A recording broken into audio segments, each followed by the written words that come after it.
Pemirsa, tim voli raya Kruntung, Desa Uleblang, Kecamatan Julo, Kabupaten Aceh Timur berhasil meraih juara 1 pada semi open turnamen volleyball Fakhrul Razi Cup usai mengalahkan tim rakan muda Tengku Yunus Idicut yang dipusatkan di Desa Tumpuk Tengoh, Kecamatan Juluk, Aceh Timur. Turnamen yang digelar sejak 18 Februari ini diikuti oleh klub-klub voli terbaik dari berbagai kabupaten kota di Provinsi Aceh.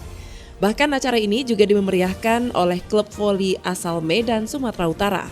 Sementara klub voli asal Aceh diikuti oleh Kabupaten Aceh Tamiang, Kota Langsa, Aceh Timur, Aceh Utara, Lok Sumawe, Takengon, Pidi hingga Birun. Senator Fakhrul Razi yang juga Ketua Komite 1 DPD RI mengatakan, kegiatan ini sengaja digelar untuk meningkatkan sportivitas para pemuda Aceh melalui olahraga. Menurutnya, kegiatan ini juga bertujuan untuk mempersiapkan bibit terbaik atlet voli Aceh menuju PON Aceh Sumut 2024 mendatang. Selain di Aceh Timur, kegiatan serupa ini juga akan terus digelar di kabupaten kota lainnya.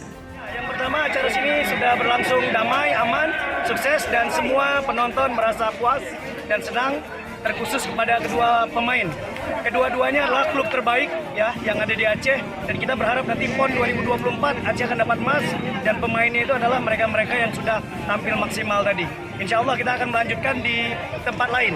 Minggu depan di Lok Sumawe, setelah itu kita akan kembali lagi ke Aceh Timur untuk melaksanakan turnamen, baik itu tadi di Idi ya, tadi ada di Idi maupun yang ada di Juluk. Kita akan terus berlanjut untuk mencari bibit-bibit terbaik Aceh yang akan kita persiapkan PON 2024. Dari Aceh Timur, Romi Syaputra melaporkan untuk Puja TV Aceh.